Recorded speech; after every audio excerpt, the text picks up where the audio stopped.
ทลาในกาละบัดนี้และนาพุทโธโลกานาโตอันว่าเจ้าสมพญาสมพระมิตรวันนั้นใสคือหากมาได้พระตาถาคตาตนเป็นติจังติเปิงแก่โลกถึงสามในกาละบัดนี้และนายโยปุคโลอันว่าปุคละยิ่งใจ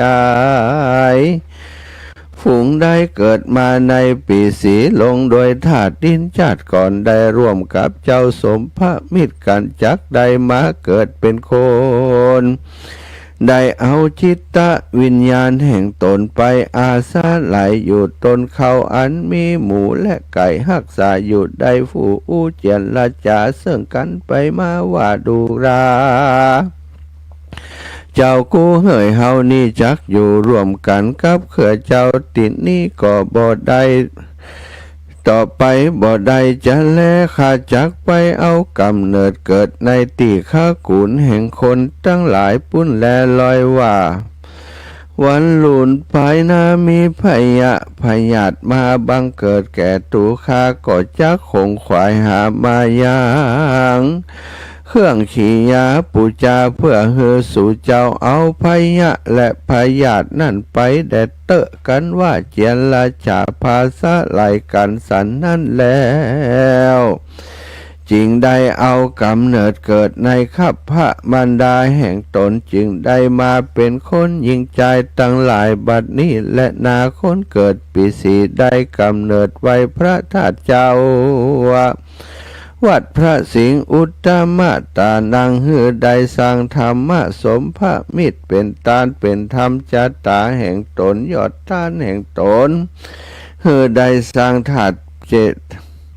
หรือเจดีย์เป็นตาลเดเตอร์แม่นจักผาธนาเอาสุขสามประการคือสุขในเมืองคนและเมืองฟ้าสุขในแหล่งลามหาเนรปานจงมันหือตานบ่อย่าจะและอย่าได้ขาดอย่าได้พระมาดเสียสินใจอาจินตั้งต่อภาวนาก่อป่วยไปจักสมใจไฟหอยบอกกาดกล้อยไกลกาขอศรัทธามวลหมู่อันนั่งอยู่ฝังธรรมป้นตังตำป้นตังดำไม่เอาทุกคำเจ้าสวัสดีแดดเตอนิทิตังขียาอันเก่าแก่ยังสมพระมิตรชาดกอันหยอกแคบก่อบังโคมสมเลสถาญาติโยมจบลงไปเนาะสมพระมิตรเนี่ยผูกที่ ผูกเกิดปีสีปีมาลงงูใหญ่ไฟเป็นเจ้าภาพกันเตะนับหนึ่งนับสองนับสามยกไปเตาะไปต่ำเนอะหิ่งพระก็ดีวิทยุก็ได้ปูจาในใจก็ได้เนอะ นอนอยู่ปูจาในใจหับปอนสัตถุชัยสิทธิดิลีมูลศรัทธาโยมพ่อโยมแม่ผู้มีชะตาปีเกิดในปีสีมาลงงูใหญ่ธรรมะสมพมิตรซึ่งอาตมาภาพได้เทศจบลงไปนั่นเป็นธรรมชะตาปีเกิดแห่งศรัทธาท่านเจ้าทั้งหลายพละนิสงส์ผลบุญที่ศรัทธาท่านเจ้าได้เป็นเจ้าภาพเก้าเจ้าศรัทธา การเทศการทำกันนี้ก็ขอให้ท่านเจ้าทั้งหลายพร้อมกับครอบครัวลูกหลานท่านเต้าแห่งท่านอยู่ดีมีสุข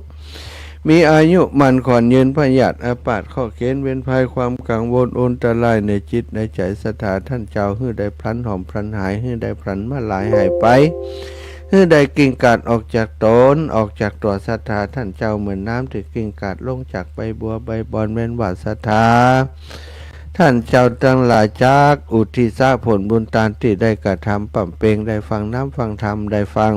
ได้เป็นเจ้าภาพกันทำเจ้าวันนี้ไปเฮยยังภุพกาลีทั้งหลายอันมีปิตามันดาแห่งท่านเจ้าเป็นเป้าเป็นประธานตลอดถึง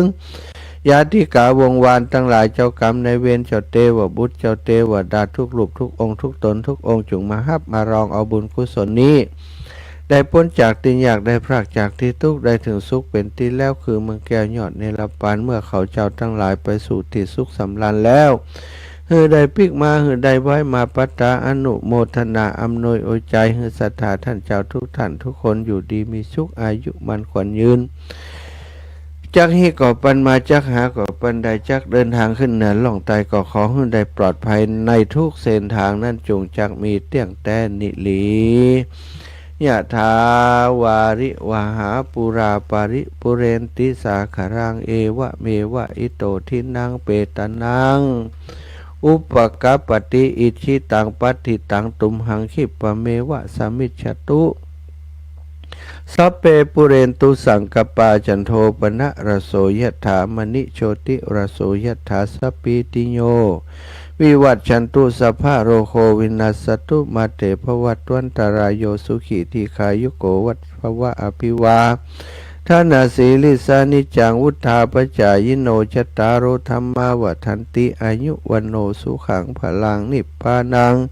ประมังสุขังศรัทธาญาติโยมจบลงไปเนาะสำหรับธรรมจะตาปีเกิดผู้เกิดปีสีปีมะโรงงูใหญ่เนอะวันอังคารนี้ถ้าจำได้เต็ดเนอะวันอังคารนี้นะคงจะได้อุจากันถึงเรื่องงานพระราชพรานเพลิงศพหลวงปู่พระราชจินดานายกอดีตที่ปรึกษาเจ้าคณะจังหวัดนะเป็นตำแหน่งสุดท้ายนะก่อนที่จะเป็นที่ปรึกษาก็เป็นเจ้าคณะจังหวัดก่อนนะสถาพระเถระเป็นเจ้าคณะจังหวัดแล้วก็เป็นพระเถระผู้ใหญ่ในจังหวัดบางก็มีมักจะมีตำแหน่งเป็นที่ปรึกษาเจ้าคณะจังหวัดหลังจากเกษียณหยุดปฏิบัติหน้าที่แล้วก็โยกขึ้นเป็นที่ปรึกษาตำแหน่งสุดท้ายในการเป็นพระสงฆ์องค์สังฆเจ้าของพระเดชพระคุณหลวงปู่ก็คือที่ปรึกษาเจ้าคณะจังหวัดลำปางจะมีการพระราชทานเพลิงศพในวันที่16ที่จะถึงนี้สถาตะวานี้ก็เจิญสรีระสังขารหลวงปู่ขึ้นสู่วิหารอุโบสถวัดพระเจดีย์เสาหลังซึ่งหลวงปู่ได้บุรณะปฏิสังขรณ์เพิ่งจบลงไปบักกี่เดือนได้ปล่อยหลวงไปบักกี่เดือนหลวงปู่ก็มาถึงแก่การมรณภาพไปสถาตามหีดตามห้อยแบบเบ้าโบราณประเพณีล้านนาตั้งเหนือเฮาก่อนที่จะนำศพขึ้นสู่ปราสาทก็จะเอาเจิญสรีระสังขารของเปิ้นขึ้นไปนอนในโบสถ์ในอุโบสถคืนหนึ่งก่อนจากนั้นบำเพ็ญกุศลเรียบร้อยตอนเจ้าก็จะมีการเรียกว่าตานประสาทตานประสาทแล้วตอนบ่ายเปิ้นก็จะอัญเชิญศพขึ้นสู่ปราสาทต่อไปอันนี้ก็เป็นกิจกรรมที่ทำตะวันนี้เชิญศพขึ้นสู่อุโบสถสู่วิหารแต่คืนก็มีการประกอบพิธีทางศาสนาคณะศิษยานุศิษย์อันเป็นลูกศิษย์ของหลวงปู่ซึ่งมีหลายร้อยหลายพันสถาแต่คืนนี้เป็นตัวแทนมาอยู่ส่วนหนึ่งบันพ่องก็ล้มหายตายจากไปบัดได้มาเนาะศรัทธาญาติโยมตั้งหลายชั่วโมงแรกได้เตะทำพื้นเมืองสมภามิตรจบลงไปก่อนที่จะเปิดสายก็ขออนุญาตใช้เวลาตรงนี้ขอบคุณไปยังศรัทธาญาติโยมทุกคนทุกท่านที่ได้ร่วมบุญร่วมกุศลร่วมกิจกรรมการตั้งธรรมหลวงเตดมหาจักรที่วิทยาลัยสงฆ์นครลำปางที่จบลงไปเมื่อวันที่8ที่ผ่านมาเนาะเอาได้ช่วยกันหลายอย่างหลายประการเป็นเจ้าภาพโรงทานก๋วยเตี๋ยวถ้าแบบมีโรงทานก๋วยเตี๋ยวก่อนนักแกเนอะศรัทธาไปกันนักกันหลายมีโรงทานของวิทยาลัยสงฆ์นครลำปางที่จัดไว้ส่วนหนึ่งพอดีอาตมาได้นำโรงทานก๋วยเตี๋ยวไปช่วยสนับสนุนในงานปล่อยหลวงในครั้งนี้เนาะก็ทำให้ได้เสริมได้เพิ่มเติมในส่วนที่ขาดก็ได้เพียงพอที่จะดูแลศรัทธาญาติโยมไปจนถึงตอนค่ำตอนแล้งก็มีโรงทานจากหลายที่หลายแห่งไปศรัทธาเปิ่นก็เอากล้วยบวชชีไปพ่องเอากับข้าวกับป่าไปพ่องกับข้าวกับป่าขึ้นโต๊ะครูบาอาจารย์ แกงพักแกงไม้เนาะพักพริกพักจอกาน้ำพริกน้ำพักกาหลายอย่างเนี่ยต้องขอบคุณศรัทธาทุกคนทุกท่านที่นำลงทานไปร่วมกิจกรรมครั้งนี้ได้สนับสนุนช่วยเหลือครูบาอาจารย์เนาะวิทยาลัยสงฆ์นครลำปางของเฮาแล้วก็ไปฟังทำมหาจารย์บางห้องไปตั้งแต่ตอนเจ้ากับจนเสร็จจนแล้วสถาแล้วเสร็จนี่กลับมาถึงบ้าน3-4 ทุ่มโอ้หลายคนโยมแม่แก้วสิงแก้วกะดีโยมแม่แก้วบ้านแม่แก้วนนเต็มน้องโยมน้องโยมปีพิมมาลานี่บ้านซักโยมน้องนงลักเมื่อปีน้องจากบ้านใหม่หัวเสือดอนไฟนะปีน้องจากสีหมดเก้าปีน้องจาก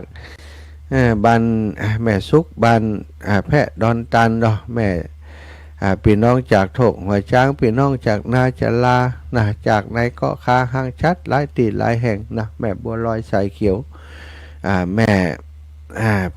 ม่บัวลอยสายเขียวแม่ทองสุกแลกันทะนี่แม่พิษสมัยเขาญาติโยมต่างจากบ้านนางแลก็ไปกันนักกันหลายสถานทุกตีทุกแห่งเนอะบ้านฝ่อนตุยนะทุกตีทุกแห่งตีไปบ้านหนองยางแหม โอ้นึกไปก่อนนักไปนะขอบคุณทุกคนทุกท่านที่ไปร่วมบุญร่วมกุศลนะในงานตั้งธรรมหลวงในคราวครั้งนี้อาตมาก็อยู่จนแล้วจนเสร็จนะเงารับก็นั่งรับไว้อย่างนั้น วันค่ำสาธุเนาะขอบคุณหลายๆเอาละศรัทธาเปิดสายศรัทธาญาติโยมได้โทรเข้ามาเนอะโอ้บ่ได้เปิดคำเถอะ0808844173ลืมเปิดโทรศัพท์ซะรอกำเนอะ0808844173หลายคนโทรเข้ามาโทรศัพท์ยังติดอาจารย์ก็ยังเปิดคำเตือน กำลังเปิดเนาะเป็นอย่างนี้ชั่วโมงแรกนี่โทรบัตรติดโทรบัตรตันเดี๋ยวชั่วโมงที่2ก็มีแฮมอยู่โทรในชั่วโมงที่2ก็ได้เนาะขอบคุณทุกคนทุกท่านเป็นอย่างสูงดังที่ได้บอกไปแล้วในงานตั้งธรรมหลวงแล้วก็ชั่วโมงหน้าก็คงจะอู้จากันถึงงานที่จะเกิดขึ้นจะมีขึ้นนะในวันที่16จะเลินพร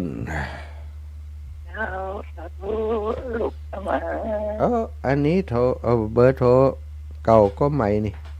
ใหม่กะเก่าค่ะเก่าแล้ว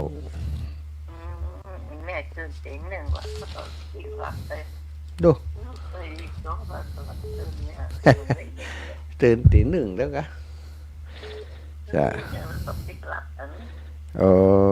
ปิกเปลี่ยนแล้วก็รับไปแหมกะสาธุนะขอบคุณอนุโมทนาบุญแม่เนอจ้ะสาธุเจ้าแม่จันทร์ศรีสุขาตื่นแล้วก็รับไปแหมอีหรอตะกี้ไผ่ตุ๊ดมาเนอะอาตมาอันบ่ได้เปิดอันโปรแกรมตอนนี้เปิดแล้วตะกี้ตุ๊ดไผ่จ้าแม่สุกแก้วศิลาพรโทรมาแถมใหม่โยมแม่สุกแก้วศิลาพรโยมแม่ตื่นเจ้าลู่นี่เนาะแม่สุกแก้วศิลาพรขอบคุณโทรมาแถมใหม่โยมแม่ตะกี้อันบ่ได้เปิดอันตัวอันรายชื่อเนาะอันนี้เปิดแล้วพอบ่เปิดรายชื่อบ่ฮู้ใครเป็นใครเพิ่นโทรเข้ามาเนี่ย แม่สุกแก้วศิลาพรแม่สุกแก้วสอนศรีนุสอนศิลาพรศรีเตี้ยเจริญพรเจ้ากลับมาสาแล้วเจ้าท่านพระมาเจ้าแม่สุกแก้วสอนศรีนุสอนมันศิลาพรฟังธรรมปี4ปีงูใหญ่กับท่านพระมหาได้ปอนได้สั่งโตยแล้วเจ้ากลับไหวสาเด้อชัดเจนดีเด้อเจ้าขึ้น98.75วัดห้วยตองซากนะเจ้าท่านพระมหาอากาศประเดี๋ยวนี้มันกับบ่ปอหนาวแล้วเนาะเจ้าแม่ดีขึ้นละ เจ้าหมอกกำปอแล้วดูแลสุขภาพรักษาสุขภาพคือดีๆเด้อ เจ้า ขอให้สุขภาพสมบูรณ์แข็งแรงต่อไปตลอดปีตลอดไปเด้อเจ้าเด้อ เจ้าสาธุบุญ เจ้า หั แบ ก บไม่ ษา จ้าสาธุเด้อเจ้าเด้อเจ้า บุญหักษาโยมแม่เอ้าเจริญปอนโยมป่อปอนนั้น ไม่ ประ สา เสริ ครับ ฐ ลูกพระอาจารย์ครับโปรดติดตามและฟังเลยครับเด้ จากนานน้อย ครับชัดเจนดีเนาะเหตุกับมันดีพอโอ้จันละวิบอลดีพอว่าเหตุไปเลยจันครับ ไปเลยๆเนาะ ครับพอดีเห็นจะนี่นะอันฟังไง จ้าสาธุ จำไงเป็นจับเลี้ยงได้เขาไป ดีแล้วขอบคุณดิปอนเนอะเป็นกำลังใจกันตลอดเนาะดีแล้ว นะครับ ขอบคุณ ขอยังชัดเจนนะครับเน้อก็เอากำลังใจให้ลูกขอให้ลูกได้อยู่ดีมีสุขต่อไปนะครับเน้อจะเป็นน้องคุณพระคุณเจ้าที่พุทธดาสมรักษาลูกตลอดไปครับเมื่อลูกมีอายุมันยืนยาวและชาวศาสตร์ต่อไปครับเน้อขักษาความดีในลูกครับ สาธุป่อจะได้ไปแอวเมืองน่านถ้าจะได้ปะกันอยู่กับโยมป่อศรัทธาญาติโยมท่านสาธุชนคนดีทุกคนทุกท่านเนาะเจ้าตื่นเจ้าขึ้นมาได้มีโอกาสฟังน้ำฟังธรรมนะได้อูจากันในสาระธรรมที่ดีเรียกว่าย้อมจิตย้อมใจโดยเรื่องราวดีๆได้ขอบอกขอบใจศรัทธาญาติโยมไปร่วมงานช่วยเหลืองานตั้งธรรมหลวงบางพ่องบ่ได้ไปอีแม้แต่ก็หอมไปหอมไปเป็นการเทศน์การธรรมพังผาติดไออย่างเนาะได้ช่วยกันหลายอย่างหลายประการอาตมาก็ได้รับเมตตาให้ไปเทศก็บ่เอาทั้งศรัทธาเนาะเอาถวายเปิ้นศรัทธาวันนั้นก็หายหอมกันแฮมนะได้4 ปัน4 ปันปลายกะได้ให้ลูกดร.แอมพัชริยาฟองจันตานำไปถวายเข้าโครงการตั้งธรรมหลวงเหียนะบ่ได้เอามาบ้านมาจ้องบ่ได้เอามาใช้จ่ายแต่ประการใดเนอะศรัทธาติศรัทธาให้หอมไปอาตมาก็เอาไปหอมตามวัตถุประสงค์ของศรัทธาแยกเป็นอย่างเรียบร้อยแล้วเจริญพรแม่สำลิดเจ้าไว้สาเจ้าคนนาบ่เขียวมีแต่นาเหลียง ฟังอยู่เนาะเมืองน่านนี่บ่หนาวแล้วก็บ่หนาวแล้วเจ้าเหมือนกันเนาะอากาศใกล้เคียงกันอยู่บ่ไกลกันไว้สาเจ้าจ้ะขอบคุณอนุโมทนาบุญโยมแม่เนอะเจ้ามีโอกาสจะไปแอวหาที่นาเหลียงนะจะเดินธุดงค์อยู่เดินธุดงค์ไปตังพุ่นนะไปตังนาเหลียงไปตังหยังพุ่นเบื้องน่านก็คิดว่าตอนที่จะไปเดินจะออกเดินมาจะประมาณวันที่24 กุมภา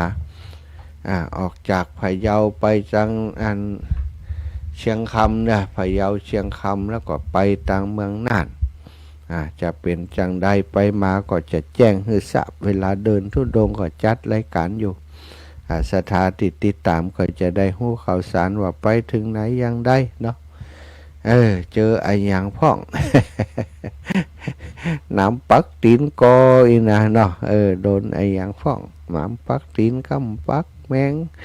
ชัดจริงหิงห้อยชัดน้อยชัดใหญ่ลบกวนก่อนจะได้เล่าให้ฟังในรายการต่อไปตั้งหน้าช่วงที่เดินธุดงค์เนาะวันที่16นี่พระราชทานเพลิงศพหลวงปู่แล้ววันที่17ได้พักผ่อนสักกรรมแล้วก็จะไป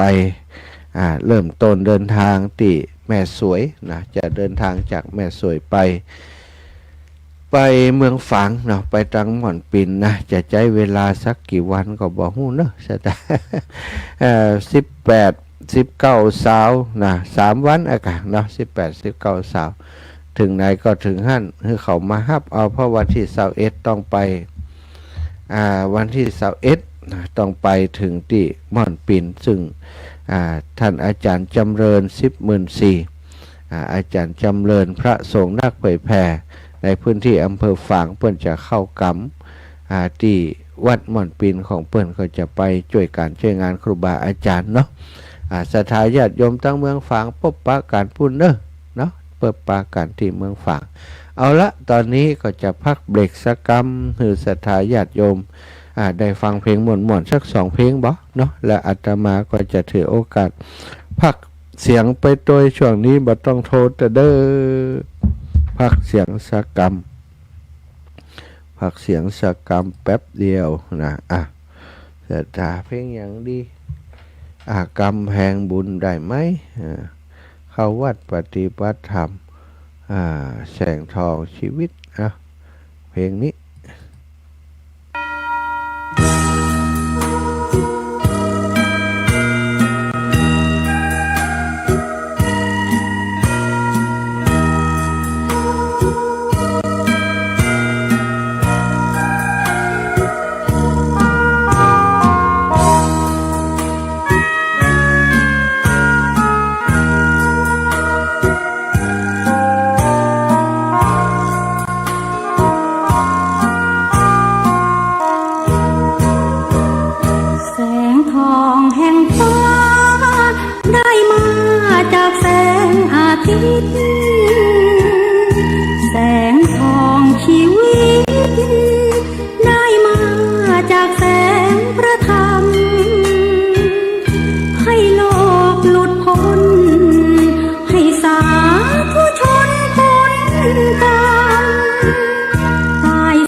สั่งสมบุญญา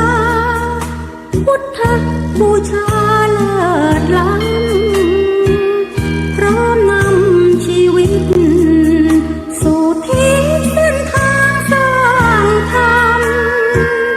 อยู่ปลดหมดกรรม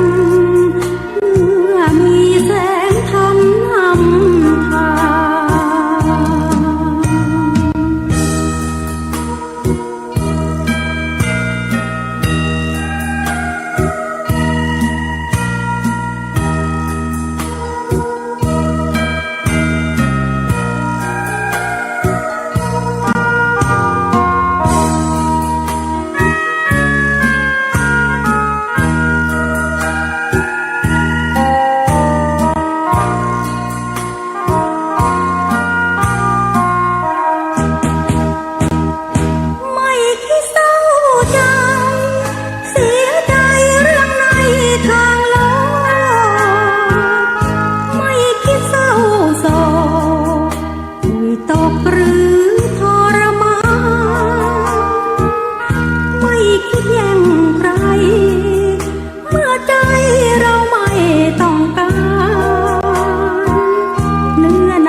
จะอธิษฐานมุ่งมั่นด้วยแรงศรัทธา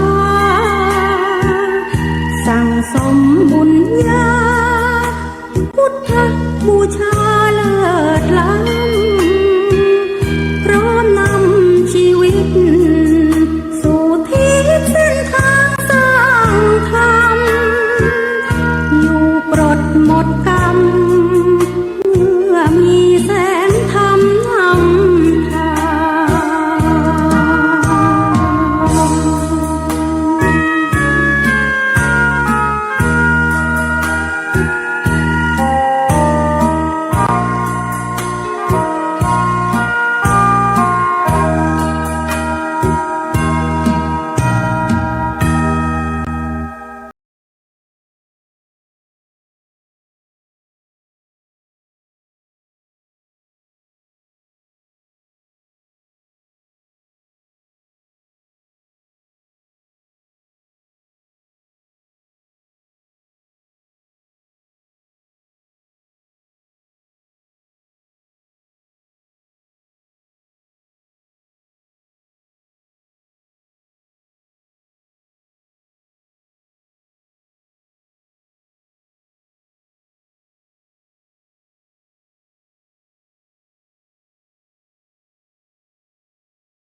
ศรัทธาญาติโยมทั้งหลายจบลงไปเนาะ2 เพลง พอได้คันรายการพอได้พักดื่มน้ำพบปะกันชั่วโมงที่2นะศรัทธาญาติโยมก็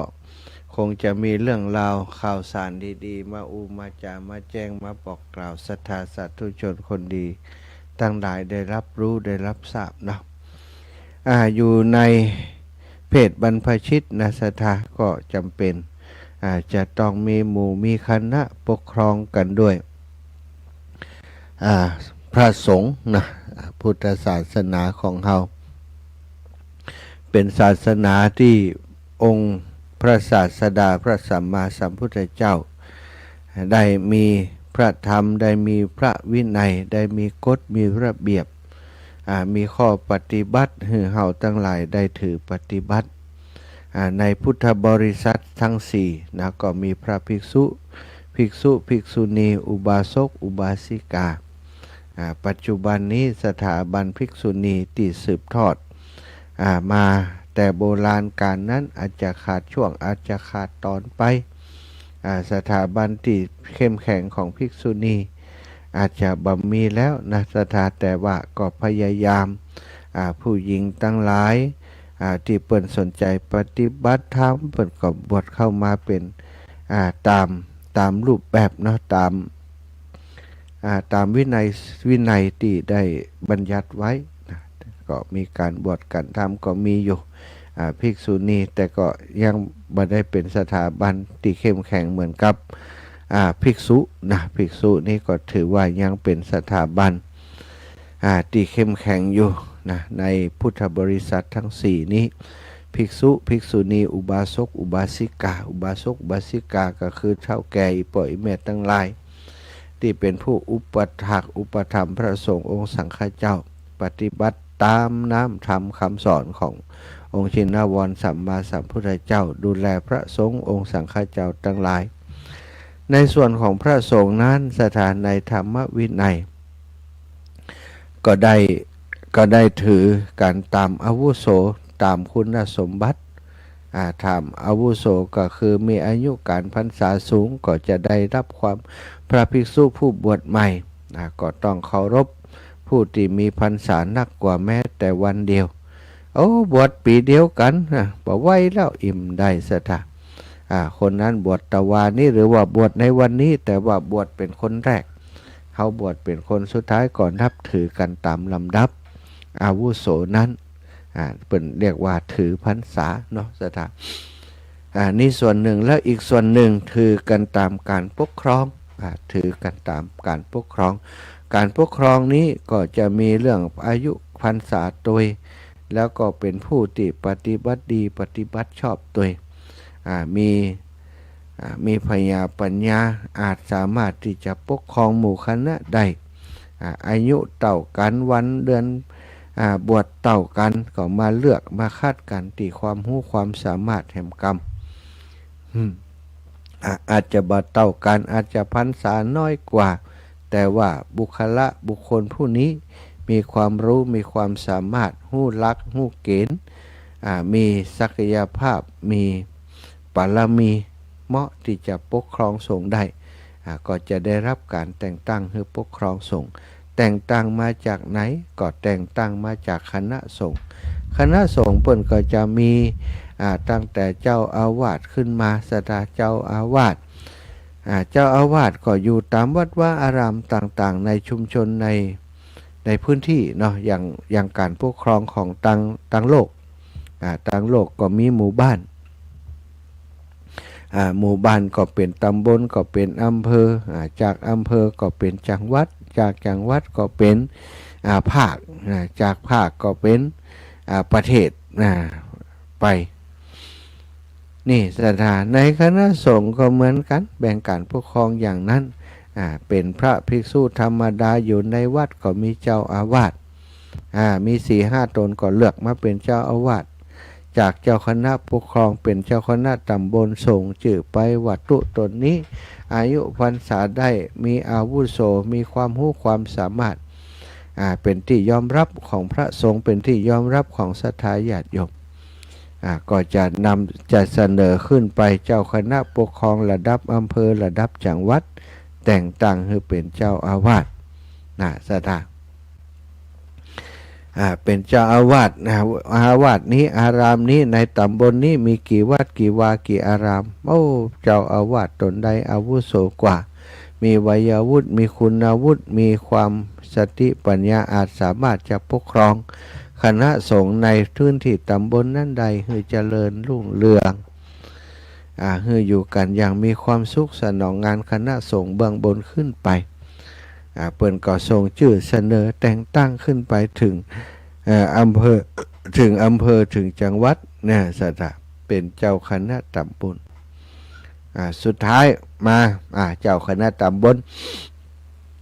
ในอำเภอนั้นมีกี่ตำบลก็พอเหมือนเดิมใครเป็นอาวุโสกว่าเป็นพระเถระที่อาวุโสกว่ามีวัยวุฒิมีคุณวุฒิมีปรมีธรรมนักกว่าเหมาะสมกำลังวังชาโอเคสนองงานคณะสงฆ์ได้เปิ้นก็เสนอชื่อขึ้นไปเลือกตั้งแต่งตั้งเป็นเจ้าคณะสูงขึ้นไป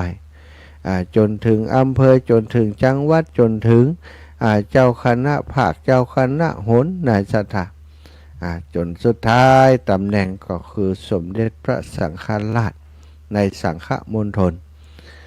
รายละเอียดมีเยอะนะเขาก็อู้กันแต่คร่าวๆนี่คือสถาได้มองหันภาพจากพระภิกษุรูปหนึ่งขึ้นมาอาจจะต้องเป็นเจ้าอาวาสเป็นเจ้าอาวาสแล้วอยู่อาวุโสไปก็อาจจะเป็นเจ้าคณะตำบลเจ้าคณะอำเภอก็ว่ากันไปตามลำดับขั้นที่อู้เรื่องนี้ขึ้นมาก็เพื่อจะบอกสถาว่ามีพระภิกษุมีสามเณรน้อยรูปหนึ่งตนหนึ่ง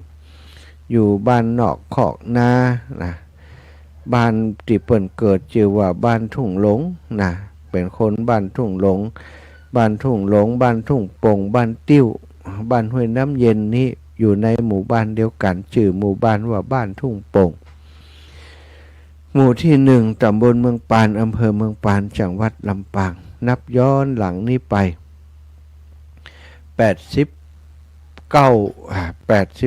ปีมีเด็กน้อยคนหนึ่ง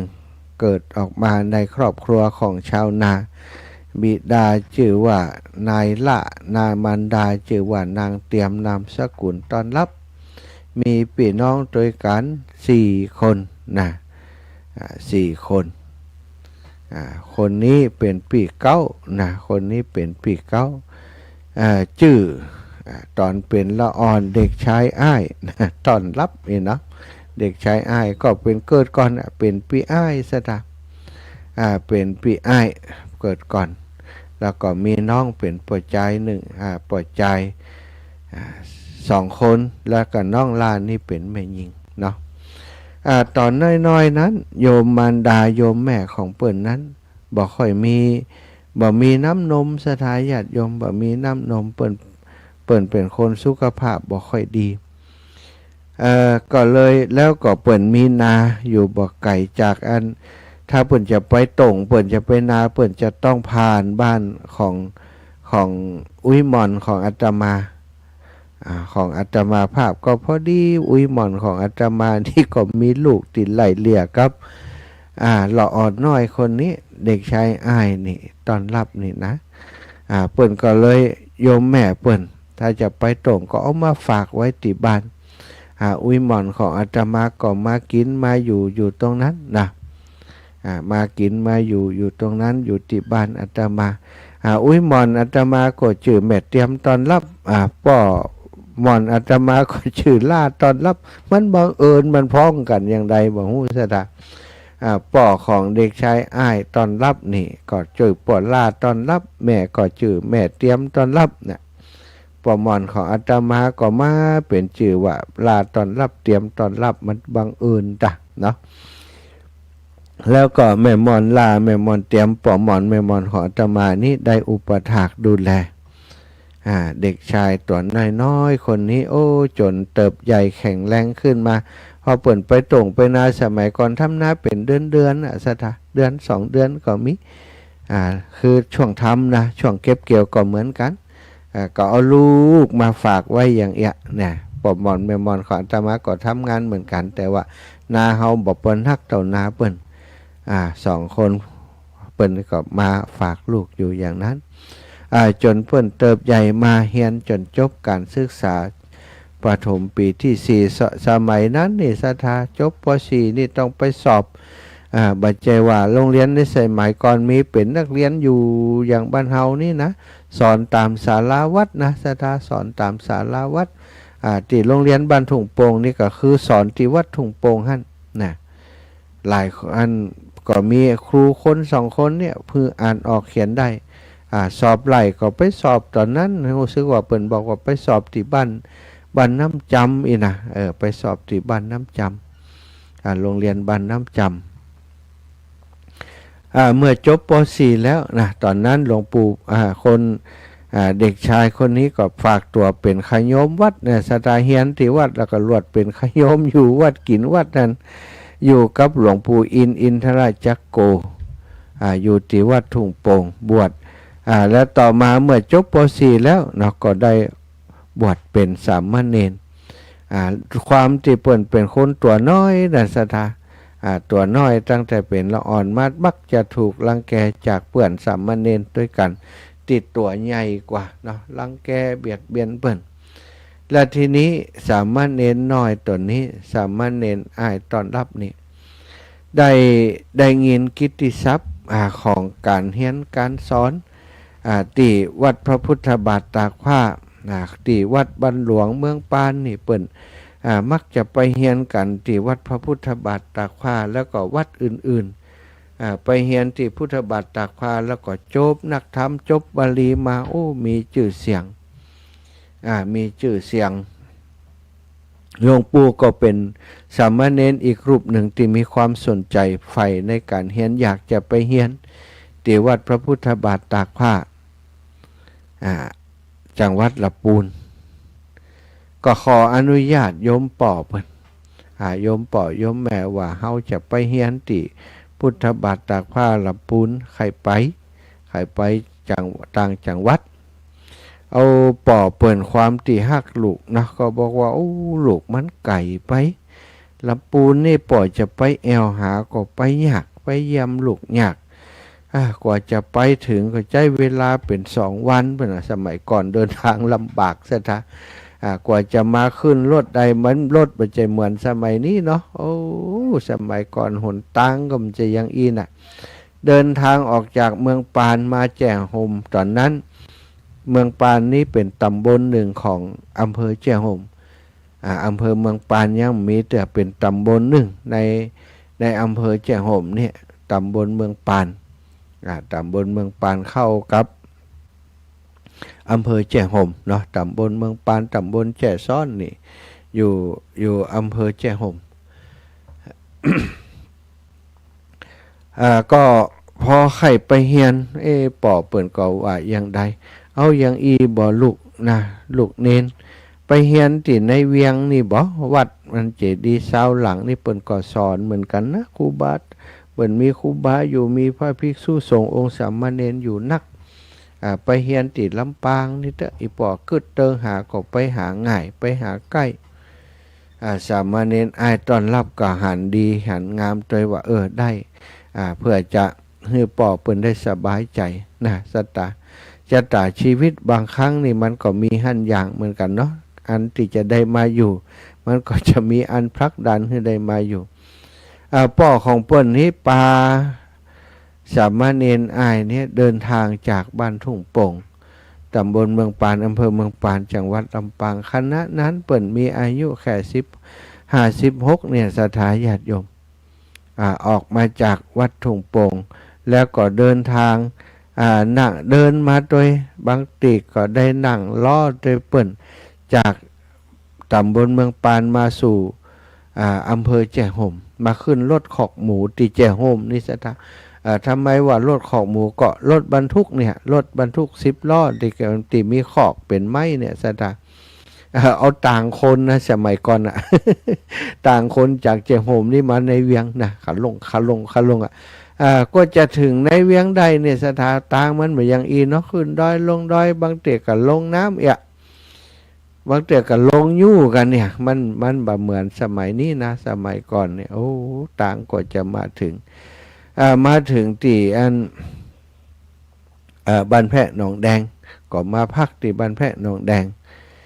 แพะหนองแดงก็ที่ในเขตอำเภอเมืองแล้วเนาะรถมาถึงหันก็ลวดมาพักหันแล้วก็ป่อของหลวงสามเณรอ้ายนี่เปิ่นก็มีญาติพี่น้องก็คือญาติของอันอุ้ยหม่อนของอาตมาหม่อนเตรียมต้อนรับเนี่ยปอลาต้อนรับคืออุ้ยหม่อนของอาตมามีพี่สาวของเปิ่นมาอยู่ที่บ้านต้นยางเปิ่นก็แนะนำกันไว้บอกกันไว้ถ้าไปถึงปุ้นก็ไปหาเขาเตอะไปพักด้วยเปิ่นท่านก่อนจะไปวัดเจดีย์เช้าเปิ่นกับปาสามเณรอ้ายเนี่ยมาพักอยู่ที่อันบ้านต้นยางสถาบ้านอุ้ยหม่อนจันบ้านต้นยางเมื่อพักที่หันแล้วอีกอยู่ที่หัน1 คืนนะพักที่หัน1 คืนพอลุงเจ้ามาก็ออกเดินทางจากบ้านต้นยางใช้เวลาประมาณเกินวันมาถึงวัดเจดีย์เช้าหลังเมื่อมาถึงวัดเจดีย์เช้าหลังก็เอาสามเณรอ้ายนี้ไป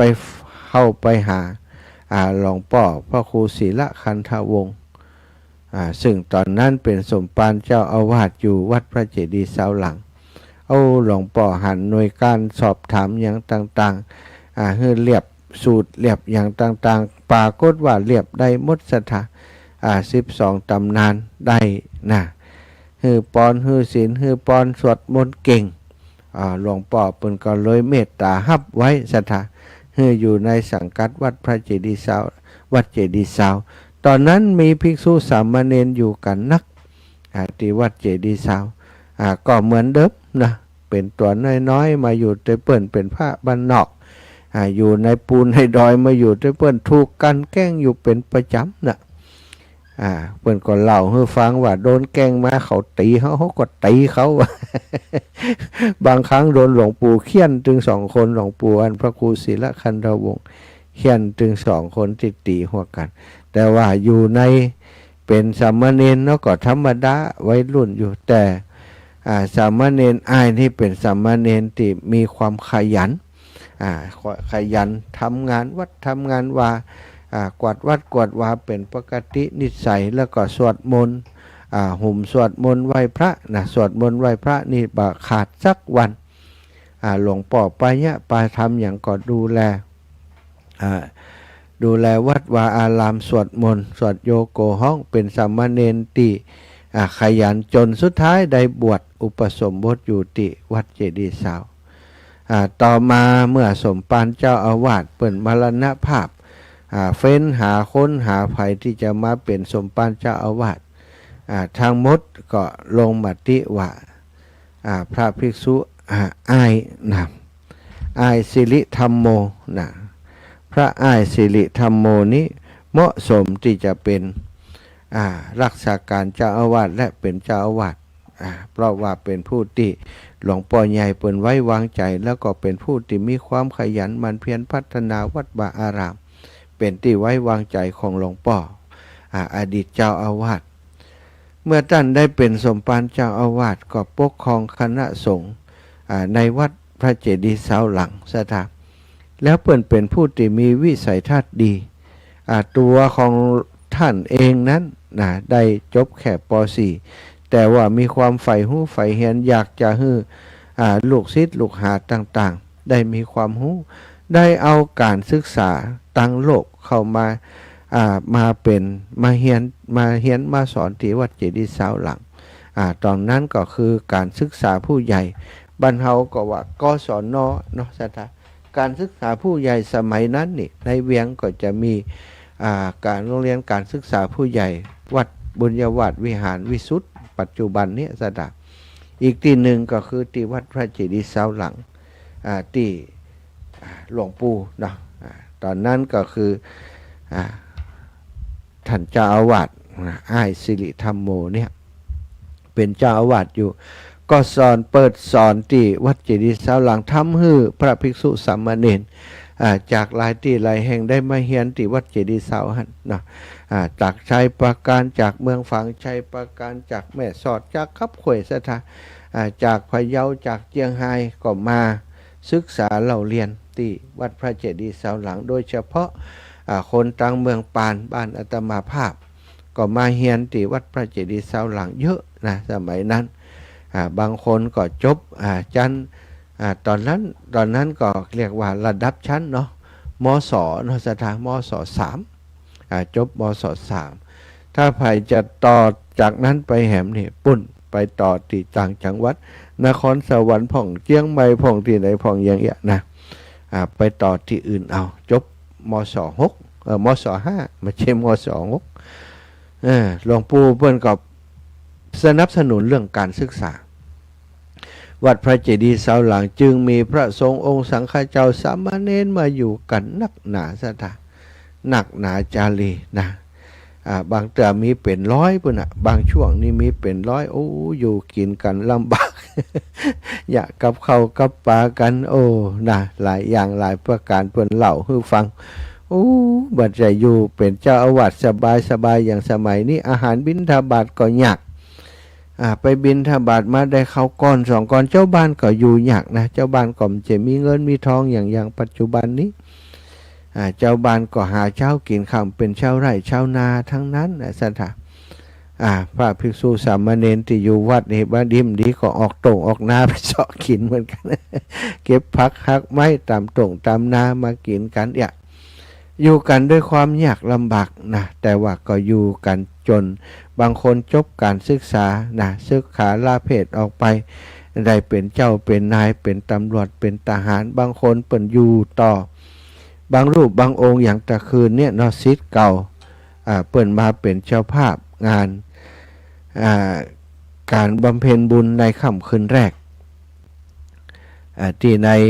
ก็คือในก่อนที่จะนำศพขึ้นก่อนที่จะนำสรีระสังขารของหลวงปู่ขึ้นสู่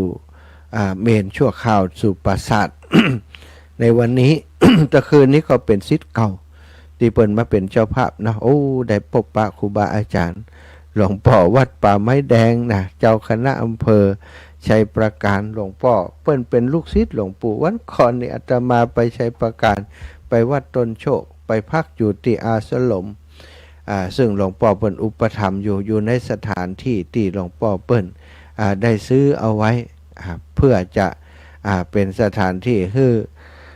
วัดวาอารามได้ใช้ประโยชน์เป็นที่ปฏิบัติธรรมเป็นแหล่งเศรษฐกิจของ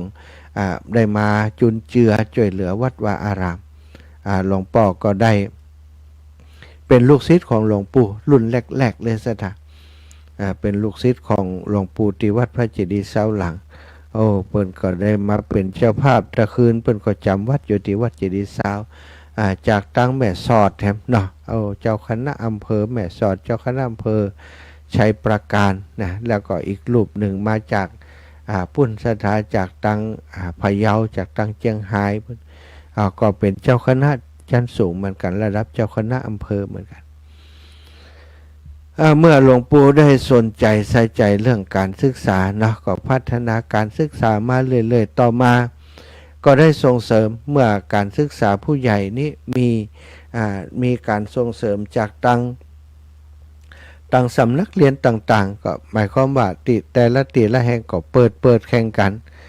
นักเรียนก็น้อยลงแล้วก็การศึกษาทั้งโลกโรงเรียนต่างๆก็เข้ามาทดแทนก็ทำให้คนที่สนใจเรียนศึกษาผู้ใหญ่น้อยลงหลวงปู่ก็เปิดในส่วนของโรงเรียนปริยัติธรรมแผนกธรรมแผนกบาลีขึ้นมาก็ส่งลูกศิษย์ลูกหาไปเรียนวัดที่ดังๆวัดสวนดอกในเมืองลำปางตลอดถึงไปเรียนที่อื่นที่ไกลหลายที่หลายแห่งอาตมาภาพแล้วก็น้องบ่าวนี่ก็เป็นเมื่อได้บวชเนาะหลวงปู่ก็ส่งไปเรียนที่วัดสวนดอกส่งเรียนที่วัดสวนดอกก็จนได้ปรริญญาธรรมน้องบ่าวนี่ได้ปรริญญาธรรม3ประโยคอาตมาก็ได้4ประโยคก็มาสอนที่วัดเจดีย์ซาวแล้วที่วัดเจดีย์ซาวนั้นเนาะก็มีต่อมาก็มีศิษย์รุ่นหลังๆมาสถา บางรูปบางองค์ได้ถึงปรริญญาธรรม9 ประโยคบางคนบางท่านก็ได้จบการศึกษาไปอยู่ต่างประเทศอเมริกาก็กลับมาเป็นศิษย์กตัญญูมาร่วมบุญร่วมกุศลในงานพระราชทานเพลิงศพหลวงปู่ด้วยคนที่อาตมากล่าวถึงสามเณรน้อยรูปนั้นจากบ้านนอกของนานั้นก็คือพระเดชพระคุณหลวงปู่พระราชจินดานายกอ้ายสิริธรรมโมเป็นพระสงฆ์องค์สังฆเจ้าที่ไต่เต้ามาจากบ้านนอกจากคนบ้านนอกศรัทธาญาติโยมเป็นในชนบทเนาะแต่ว่าเป็นผู้ที่มีความขวนขวายในกิจการของทางศาสนาเป็นสมภารเจ้าอาวาสที่มีผลงานดีต่อมาทางเจ้าคณะปกครองก็หันความสามารถได้ยกฐานะขึ้นมาเป็นเจ้าคณะตำบลเจ้าคณะตำบลต้นธงชัยโดสถาสมัยนั้นเจ้าคณะตำบลต้นธงชัยก็อยู่ในตำบลมาก็ในพื้นที่ตำบลเนี่ยบ้านหม้อบ้านสามัคคีนี่ถ้าช่วงฤดูฝนไปมาหาสู่กันปุ่นออมเวียงปุ่นสถากว่าจะไปบ้านสามัคคีได้กว่าจะไปบ้านต้นหมื่นกว่าจะไปอย่างตั้งฝั่งปุ่นใดบ่มีสะพานไปแต่หน้าแล้งนี่ปุ่นจะเป็นสะพานไม้ไผ่เป็นอย่างอันกูปีถ้าละออกแล้งแห้งไข่บ่มีน้ำมาปุ่นก็จะเป็นสะพานไม้เตียวข้ามไปหากันแล้วก็ต่างรถต่างเรือไปหากันได้สถามีแต่สะพานไม้ถ้ารถถีบก็ไปได้อยู่รถเครื่องก็ไปได้อยู่ถ้ารถ4 ล้อรถใหญ่ไปบ่ได้ถ้าล้อก็ข้ามตาไปได้ถ้าน้ำตาแห้งแต่ว่าสมัยก่อนน้ำตาก็นักเนาะไปลำบากหลวงปู่ก็เมื่อเป็นเจ้าคณะตำบลก็มาหันความลำบากตรงนี้ความที่เป็นพระนักพัฒนาสถาได้จวนกันกับพี่น้องเจ้าบ้านหายห้อมกันกับคณะสงฆ์อยู่กำเข้ากำกันได้สตังมาเก็บไว้เอามาสร้างสะพานเชื่อมระหว่างบ้านสามัคคีกับบ้านหม้อบ้านต้นธงนี่ศรัทธาญาติโยมอาตมายังไปตันหันอยู่เนาะก็เป็นว่าแก่อาละเนาะได้ไปตันหันหลวงปู่ที่เปิ่นไปนอนเกาะตาตอนนั้นตอนเจ้ามานี่วิเชียรนิริกานนท์อ่านข่าวเนาะอ่านข่าวสถานีวิทยุบันทึกข่าวหลวงปู่นี่เปิดข่าวอยู่เป็นประจำแล้วก็มีอยู่ช่วงหนึ่งนะเขาตังเปิดอ่านข่าวถึงงานเรื่องราวของพระสงฆ์ที่จังหวัดลำปางสร้างสะพานข้ามน้ำวังให้ศรัทธาได้ใจประโยชน์โดยบ่มีงบประมาณจากทางราชการเลยว่าใจงบประมาณจากการบิณฑบาตงบประมาณจากทุเจ้าจากถงย่ามทุเ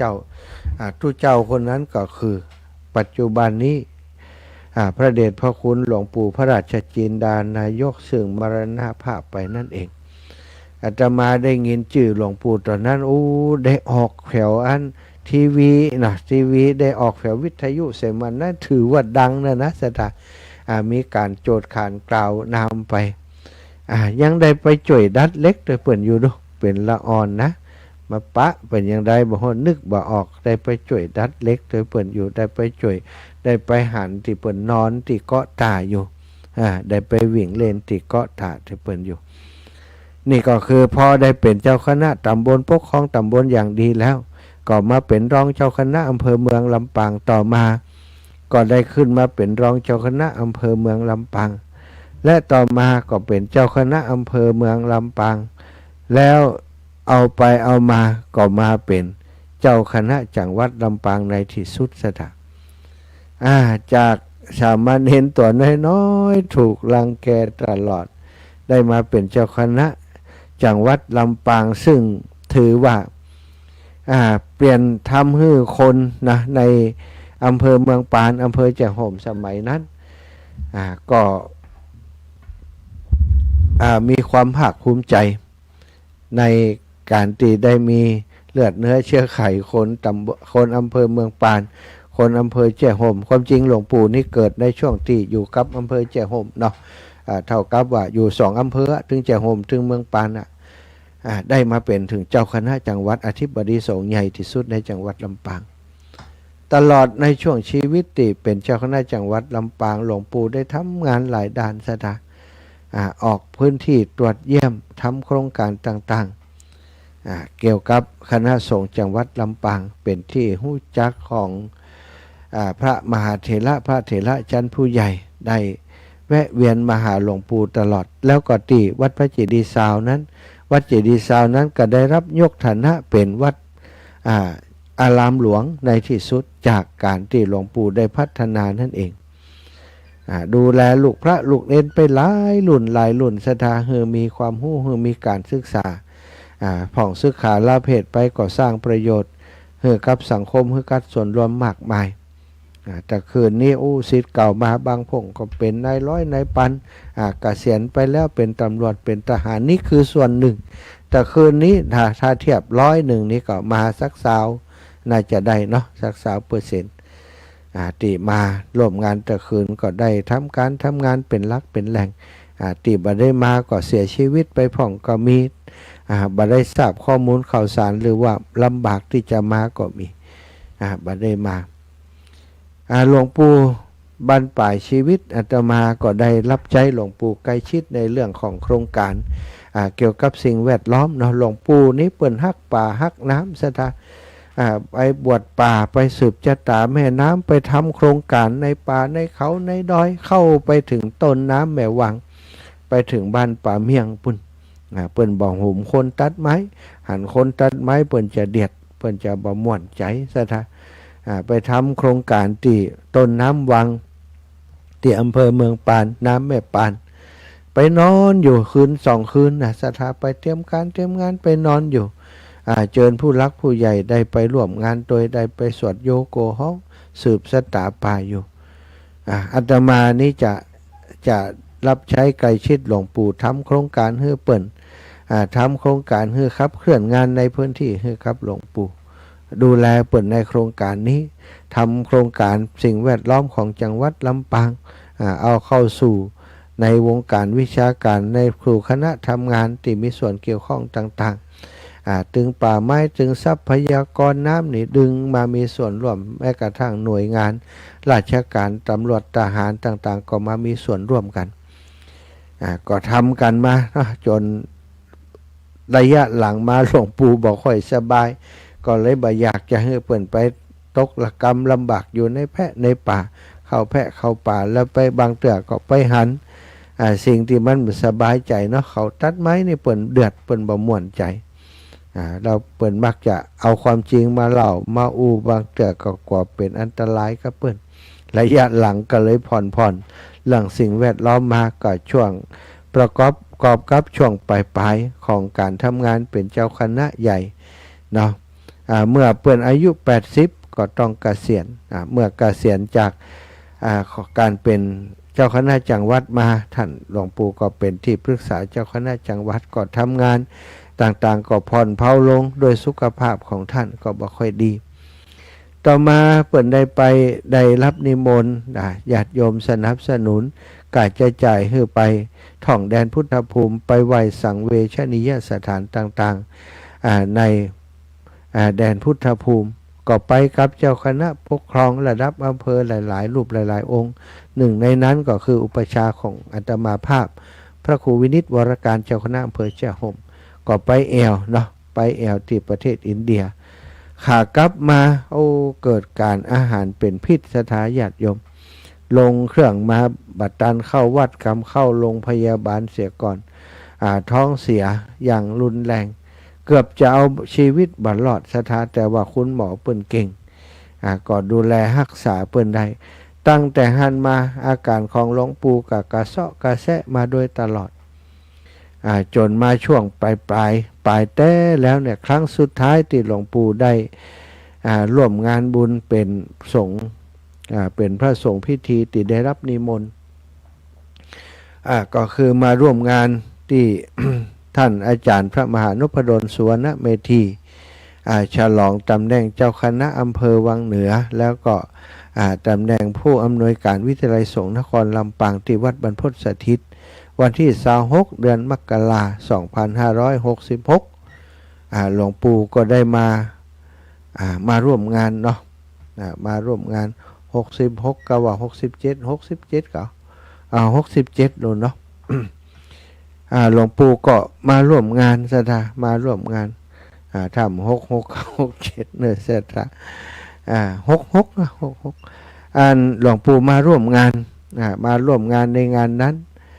มาเป็นเกียรติเป็นอันนี้คือกับลูกศิษย์ลูกหาซึ่งท่านอาจารย์พระมหานุปดลก็เป็น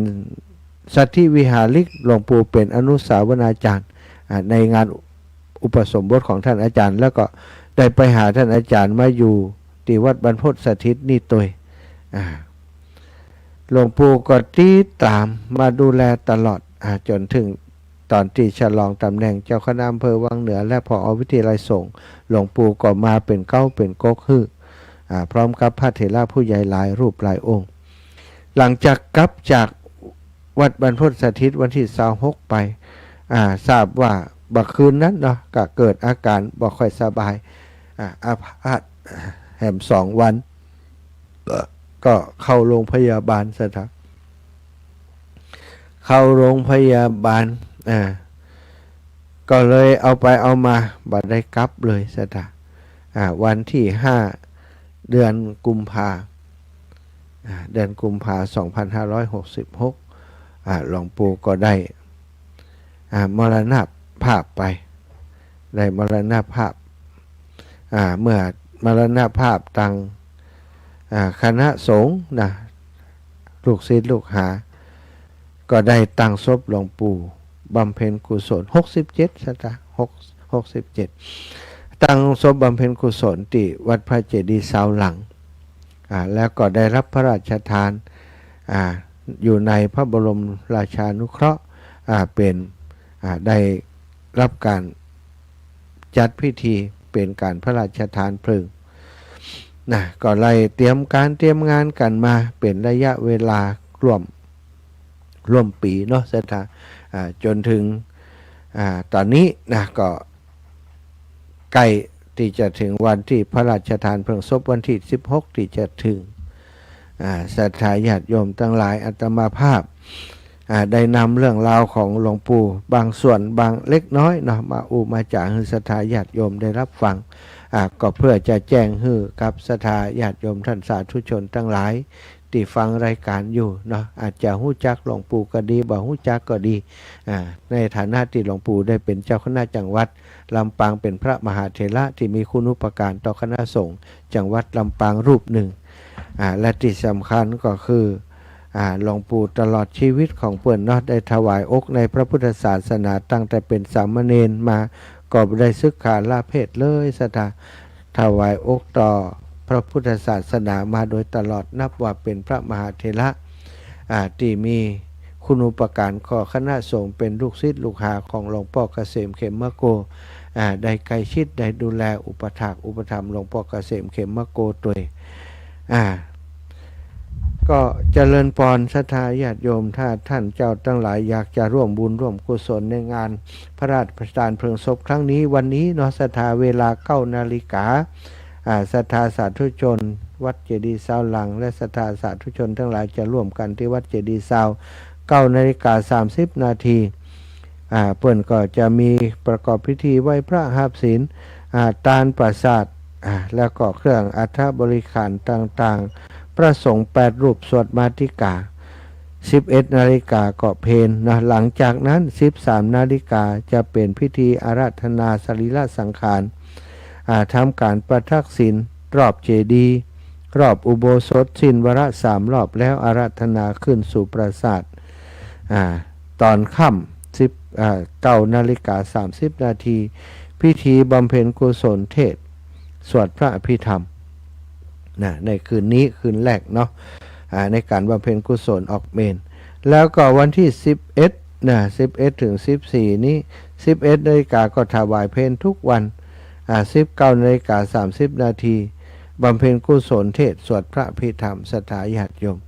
อาตมานี่ก็ไปทุกวันเนาะก็ว่าใกล้จะวาระสุดท้ายแล้วนะต้องดูแล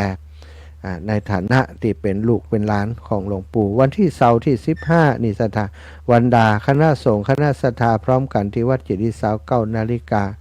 9:30 น.จุดธูปเทียนบูชาพระรัตนตรัยพระสงฆ์สวดพระพุทธมนต์สุมาครตานถวายเครื่องทายทาน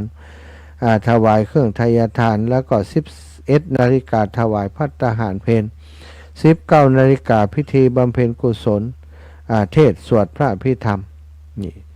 วันที่15วันที่16นี่ศรัทธาวันสุดท้ายเนาะคณะสงฆ์คณะศรัทธาพร้อมกัน9:30 น.ก็ทำพิธีไหว้พระสมทานศีลเจริญพระพุทธมนต์สุมาครตานถวายเพลศรัทธาสาธุชนรับประทานอาหารนะแล้วก็12:30 น.แสดงพระธรรมเทศนา1 กันพระสงฆ์ทั้งนั้นสวดมาติกาถวายเครื่องทายธรรมพระสงฆ์อนุโมทนาทอดผ้าไตร87 ไตรต่ออายุหลวงปู่ทอดผ้ามหาบังสกุลประธานสงฆ์พิจารณา15 นาฬิกาประธานพิธีฝ่ายคารวาสประกอบพิธีพระราชทานเพลิงศพ20 นาฬิกาประกอบพิธีถวายเพลิงศพสถานซึ่งในงานนี้เนาะก็หลายคนหลายท่านอยากจะสนับสนุนอยากจะเป็นเจ้าภาพบอกว่าจะเป็นโรงทานก็ดีหรือว่าสังฆทานที่จะถวายพระมหาเถระนะตลอดถึงสังฆทานที่จะถวายพระสงฆ์พิธีต่างๆสถา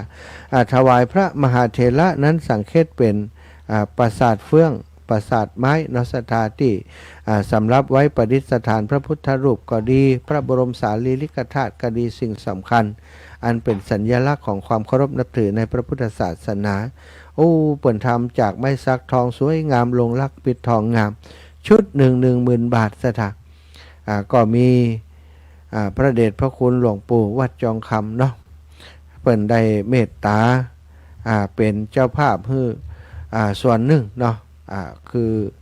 มันมี100 ชุดเป็นเจ้าภาพให้50 ชุดส่วนอีก50 ชุดนั้นก็ศรัทธาสาธุชนลูกศิษย์ลูกหาก็ร่วมโดยช่วยกันเป็นเจ้าภาพด้วยกันอาตมาภาพก็ได้ก็เปิดแห่ชุดหนึ่งกับน้องสาวคุณครูชัดวลีชุดละ 10,000 บาทศรัทธาญาติโยมถ้าไผอยากจะร่วมบุญร่วมกุศลเนอะก็สามารถห้อมตั้งกันได้ร่วมกันได้หรือว่าจะเป็นเจ้าภาพภายในครอบครัว1 ชุดก็ได้ตอนนี้ยังสามารถติดต่อที่เจ้าตังคณะทำงานเนาะก็คือวัดวยาวัจกรวัดพระเจดีย์เสาหลังผ่านทางบัญชีธนาคารกรุงไทยสาขาลำปางเลขที่บัญชี503 307 9530 503 307 9530ก็จะเป็นบัญชีสำหรับงานพระราชทานเพลิงศพโดยเฉพาะสถานติดต่อสอบถามที่วัดพระเจดีย์เสาหลังได้เนอะหรือว่าอีแม่อยากจะร่วมบุญร่วมกุศลอีแม่บ่มีจดบัตรตันอาจารย์ตะกี้เลขที่บัญชีเป็นอย่างก็โทรมาสอบถามกับอาตมาก็ได้เนาะก็จะบริการข้อมูลข่าวสารให้กับศรัทธาญาติโยมต่อไปเอาละศรัทธาญาติโยมใครจะร่วมด้วยช่วยกันเป็นเจ้าภาพลงทานเป็นเจ้าภาพสังเนอะสำหรับสังนั้นสั่งชุดเล็กนี้ก็ 1,000 บาทชุดใหญ่ 10,000 บาทแล้วก็ส่วนตานต่างๆเนาะศรัทธาอีแม่บ่มีนักมีนาร่วม10ร่วม20ได้ก็ไปหอมได้ที่วัดเจดีย์เสาศรัทธาสนับสนุนช่วยเหลือกันไปเนาะสำหรับงานของงานศพของพระสงฆ์องค์สังฆเจ้าก็ถือว่าเป็นงานหน้าหมู่เป็นงานของส่วนกลางเป็นงานของพุทธศาสนิกชนทุกคนทุกท่านที่จะได้ร่วมด้วยช่วยกันประสานมาได้เนอะถ้ามีโอกาสมีเวลาก็จะจดชื่อเสียงเรียงนามแล้วก็ประกาศให้ทราบอาตมาจะไปทำโรงทานถึง2 วัน15 กับ 16สถานก็คงจะเป็นก๋วยเตี๋ยวเหมือนเดิมเพราะว่ามันง่ายดีถ้าอย่างอื่นนี่มันเตรียมงานยากเนาะส่วนศรัทธาไผจะเอาโรงทานอย่างไปก็แจ้งผ่านมาก็ได้อาตมาก็จะได้จดไว้ให้แล้วก็แจ้งกับทางวัดต่อไปเอาละแบ่งปันเวลาศรัทธาโทรมาสักเล็กน้อยใกล้จะหมดเวลาแล้ว0808844173เนอะ0808844173โทรมาได้เลยนะขอบคุณที่ติดตามทาง Facebook ไลฟ์นะโยมพี่พิมมาลาบันสักกราบสาธุเจ้าอาจารย์นะโยมแม่ศิรินทิพย์บุญเลิศโยมเพ็ญศรีประทุมธาเพียรศรีประทุมธาเนอะถวายความเคารพครับหลวงตาสัญญาณไม่ดีอาจารย์ โอ้สัญญาณไม่ สัญ ดี ญาณ บ้าง ไม่เข้ามันก็แกกเนี่ย โอ้สาธุ สัญญาณไม่ชัดเจนเลยไปที่ขึ้นทางอาจารย์นั่นก็เลย จ้าพอดีก่อนครับ ครับผม สัญญาณก็แก๊กก็แก๊ก อ้าวว่ายังไงสัญญาณเป็นยังไงสัญญาณก็แก๊กก็แก๊กไหม ชัดเจนใจไทยเจ๋วเลยครับ แสดงว่าของหลวงตามีปัญหา ทำตั้งทำหลวงนี่จะดีมากเลยครับเนาะ ดีแล้วจบไปแล้วเนาะจ้า ได้ดีมากเลยครับเนาะ จ้าดีแล้วจบไปแล้ว ผมฟังตลอดเลยม่วนขนาดเลยครับ โอ้ เนาะ ดีแล้วดี ครับ สาธุเนอะขอบคุณครับ รายการธรรมะใครเครียดยังมีอยู่นะครับ ดีแล้วสาธุ ครับนมัสการครับ ยังมีอยู่เอาเจริญพรแม่จันสมยมแม่ อันท่านจะมาอยู่อย่า ไปวันที่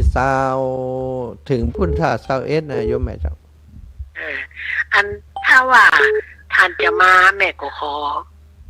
ห้อมผู้แม่ปันเนาะ อีแม่ห้องสังเขตด้วยเฮาล่ะ ห้อมท่านมรณภาพเนี่ย ได้เจ้าได้กะเจ้าสาธุ ถ้าถึงวันนั้นมาบ้านแม่ก็จะ แม่จันสมเจ้าแม่จันสมวงเขียนสาธุ1,000 บาทหอมงานหลวงปู่เนาะเจ้าสาธุแม่เนอรับทราบแล้วเจ้าจ้าสาธุจ้า วันนั้นสกันตัวเนอ เจ้าโยมแม่ปีน้องม่อนปินเนอโยมแม่เปิ้นไปติดบ้านไปไหนบ่ได้แต่ว่าทำบุญได้อยู่เจริญปอนแม่ย่าเล็ก เจ้า เจ้า อา แม่ จารย์เจ้า เจ้า หอมสั่งเพชรนะแม่500เนอ สังเกตด้วยกันนี่เนาะ เอาด้วยท่านนั่นนะเจ้า แม่ย่าเล็กปาวลีเจ้า เจ้า 500ยัง เดี๋ยวแม่จะโอนไปเฮอเนอถ้าเราออนมาล้านก่อนเนอ เจ้าอีแม่ก็ถึงไปงานกะ ก็แม่ก็ว่าแม่จะขับรถไปบ่ได้นั่นนะจ้ะแล้วก็ปู่เพิ่นจะไปบ่ไปบ่งู ปู่มากะบอกแล้ว เจ้าอุจวนกันแล้วว่าเพิ่นว่าจะไปแล้วเพิ่นก็ว่าเพิ่นเมาหัวไอ้วางนี่นะเพราะว่าเพิ่นไปติดงานศพที่ข้างบ้านเนี่ยเจ้า เจ้า เดี๋ยวนี้แม่ก็มานอนบ้านพี่อ่ะถ้ายังใดท่านจัดการเจ้า เจ้าแม่เดี๋ยวจะไปบิณฑบาตบ้านนั้นอยู่ บ้านไหน บ้านนั้นสีหมดเก้าสีหมดเก้ากันหนองยางไปบ่ ไปไก่ก็ลูกหันไปมาไก่รถแม่